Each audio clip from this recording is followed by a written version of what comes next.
अच्छे कॉलेज में एडमिशन लेने के लिए बच्चे ने अच्छी मेहनत करी, अच्छे मार्क्स गेन करे और हर योग्यता को उसने पूरा किया, लेकिन फिर भी शॉर्ट लिस्ट में नाम नहीं आया। और ये उस सिस्टम का हिस्सा है जहाँ सीटें योग्यता से नहीं, अपनी मनमानी और सिफारिश से भरी जाती हैं।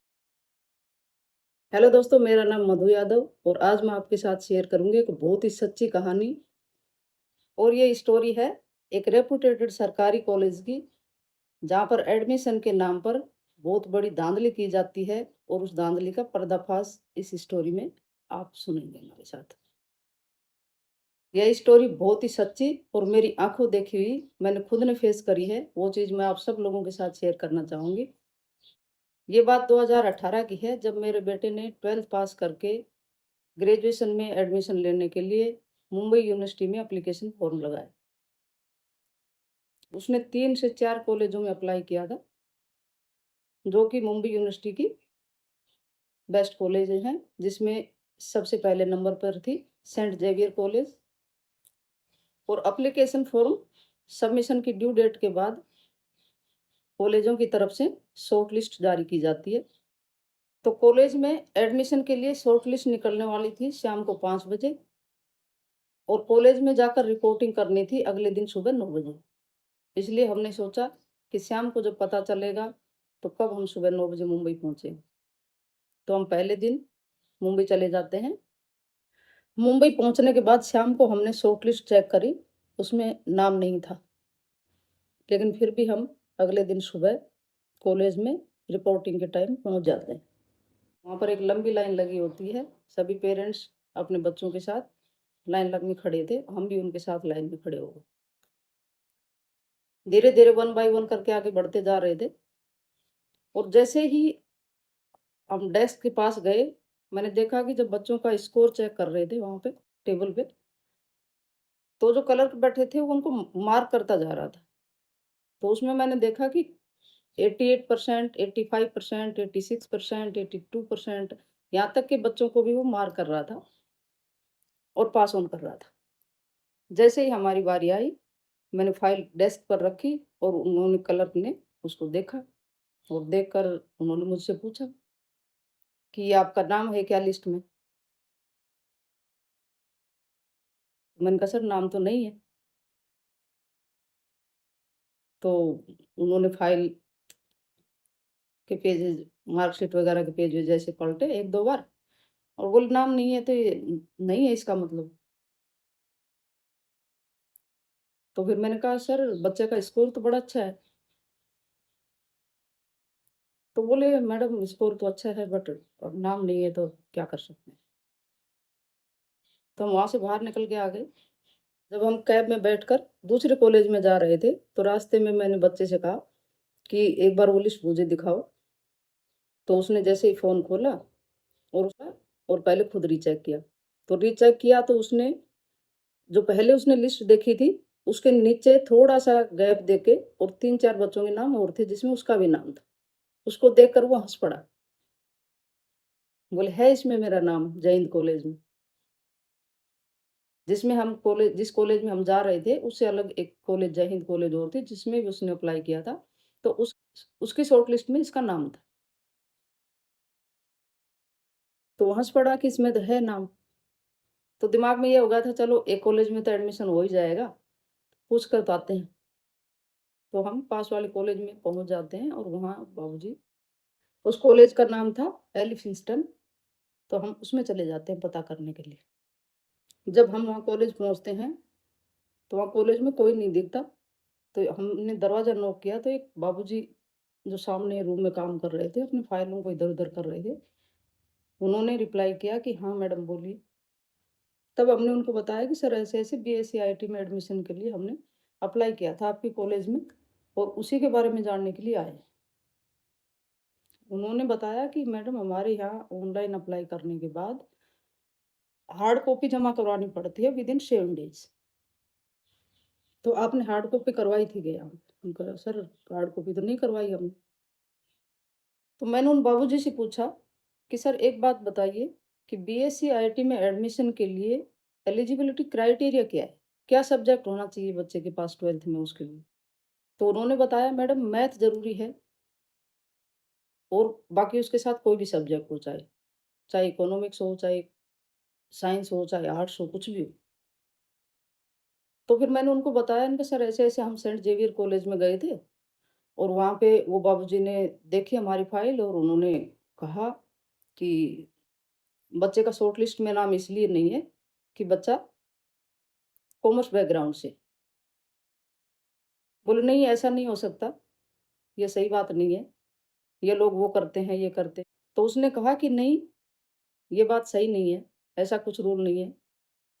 मैथ होना बहुत ज़रूरी है, मैथ का स्कोर अच्छा होना चाहिए और वैसे भी ऑल ओवर स्कोर भी अच्छा होना चाहिए। तो ये बात सुनकर मेरे दिमाग में थोड़ी-सी चोट ही तो आई कि कहीं न कहीं तो गड़बड़ है। फिर वहाँ से वापस हम सेंट ज़ेवियर कॉलेज में फिर से आते हैं और जब हम वापस आते हैं, तो 2 से 3 पेरेंट्स ही लाइन में लगे हुए होते हैं, हम उनके पीछे खड़े हो जाते हैं और जब हमारी बारी आई, तो बाबूजी ने देखा कि अभी तो आप फाइल लेकर गए थे, आप फिर से ले आए। तो उन्होंने कहा कि मैडम बता तो दिया आपको, नहीं होगा। तो मैंने कहा सर आप कह रहे हो कि कॉमर्स बैकग्राउंड से है, इसलिए नहीं हुआ, भले ही मैथ का स्कोर अच्छा हो। तो आप मुझे नोट डाउन करके दीजिए इस पे। बोले नहीं नोट डाउन तो हम नहीं कर सकते। आप रिजेक्शन का रीज़न इस पे नोट डाउन करके दीजिए कि बच्चे का एडमिशन इस वज़ह से नहीं हुआ। तो उन्होंने कहा नहीं, हम लिख तो नहीं सकते।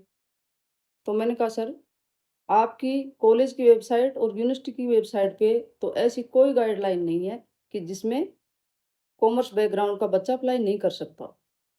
जब बच्चे ने एप्लीकेशन फॉर्म लगाया, तो एप्लीकेशन तभी तो प्रोसीड होगा जब बच्चा क्राइटेरिया को मीट कर रहा हो। जब बच्चा क्राइटेरिया को मीट नहीं करेगा तो फॉर्म तो प्रोसीड नहीं होगा। तो मैं बोली मैडम हमें ये नहीं पता, आप यूनिवर्सिटी में जाकर पता करो। तो मैंने कहा सर हम यूनिवर्सिटी में चले जाएँगे, आप नोट डाउन करके दीजिए। तो फिर बोलते हैं कि यूनिवर्सिटी में जाओगे, चैलेंज करोगे, पूरा साल खराब हो जाएगा, किसी और कॉलेज में करवा लो। तो मैंने कहा सर वो आपका सोचने का काम नहीं है, वो हमारा सोचने का काम है कि बच्चे का साल खराब होगा या फिर कहीं और एडमिशन करवाना है, वो बाद की बात है। पहले आप यहाँ से हमें क्लीयरेंस दीजिए कि बच्चे का एडमिशन क्यों नहीं हुआ। आप कह रहे हो कि क्राइटेरिया मीट नहीं करता, क्राइटेरिया सारे मीट कर रहा है बच्चे। तो बोले नहीं मैडम हम इस पे लिख कर नहीं दे सकते। तो मैंने उनसे रिक्वेस्ट करी, मैंने कहा सर एक काम करिए, आपके मैनेजमेंट का कोई भी सीनियर बंदा आपसे हो, आप प्लीज़ 2 मिनट मीटिंग करवा दीजिए।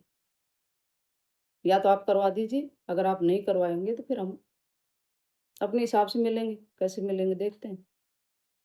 मैंने जैसे ही उनको ये कहा, तो उनका फेस एकदम से डल हो गया। उनके एक्सप्रेशन से पता चल गया कि कुछ तो गड़बड़ है।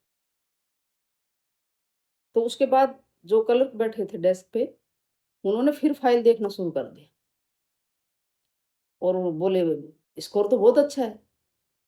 ये वो करके और जो साइड में उनकी साइड में एक उनकी एक हेल्पर बैठी थी, वो उसको बोलते हैं, बोले, "आप एक काम करो कि ये फाइल ले जाओ और ऑफ़िस का नाम बताया कि उस ऑफ़िस में जाके पता करके आओ।" और हमको बोले, "मैडम आप 2 मिनट वेट करो, पता करवाते हैं।" तो कॉलेज के जिस हॉल में हम खड़े थे, जहाँ पे स्कोरिंग चेक हो रही थी, वहाँ बाकी पेरेंट्स और बच्चे तो सब चले गए थे, सिर्फ़ हम ही खड़े थे। और उसके बाद मैडम जैसे ही वो गई, तो कॉलेज के अंदर का ग्राउंड जो था, जो चारों तरफ कॉरिडोर बना हुआ है और उसमें ऑफ़िसेज़ और क्लासरूम्स बने हुए थे। तो मार्कर रखे थे, प्रिंसिपल ऑफ़िस, वाइस प्रिंसिपल का ऑफ़िस, ये सब लिखा हुआ था उन पे। तो हम उस दरवाजे पर जैसे खड़े, तो वो सब कुछ दिख रहा था अंदर का। तो अब इस स्टोरी में आता है एक और भी बहुत बड़ा ट्विस्ट। जो मैडम गई थी किसी से पूछने के लिए, उसने 1 मिनट भी नहीं लगाई, वो जैसे यूँ जाकर यूँ घूम के वापस आ गई। तो मैं उसी टाइम समझ गई थी कि हाँ, कुछ तो गड़बड़ है। जैसे ही उस मैडम को आते देखा, वो डेस्क पर पहुँची नहीं, उससे पहले ही उसने मुझसे कहा कि मैडम आप 301 नंबर रूम में चले जाइए, वहाँ पे एप्लीकेशन फॉर्म मिलेगा। और वो फाइल मेरे को दे दी और साथ में ये भी कहा कि अगर आपको कोई हेल्प चाहिए, तो आप मुझे बताना। तो उसके बाद हम 301 रूम में चले जाते हैं और वहाँ पे एक एप्लीकेशन फॉर्म लेते हैं और वो फॉर्म हम फिल अप करके वहाँ एक प्रोफ़ेसर साहब सबमिट कर रहे थे फ़ॉर्म्स को, वहाँ सबमिट करवा देते हैं। फिर उन्होंने प्रोफ़ेसर साहब ने बताया कि आप 305 नंबर में चले जाइए, वहाँ पे डॉक्यूमेंट वेरिफ़िकेशन हो और फ़ीस वग़ैरह जमा करवानी है। तो फिर हम डॉक्यूमेंट वेरिफ़िकेशन के लिए चले जाते हैं, वहाँ पे डॉक्यूमेंट वेरिफ़िकेशन करवाते हैं और फ़ीस कॉलेज की सबमिट कर देते हैं। उसके बाद हम आते हैं वापस उसी डेस्क पर, जहाँ पे वो बाबूजी बैठे हुए थे, वो मैडम बैठी हुई थी, उनकी जो हेल्पर थी वो।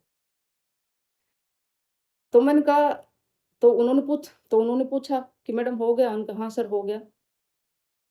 तो मैंने कहा सर आप एक बात बताइए। बोले क्या? बोले बताओ कि ये सब क्यों हुआ?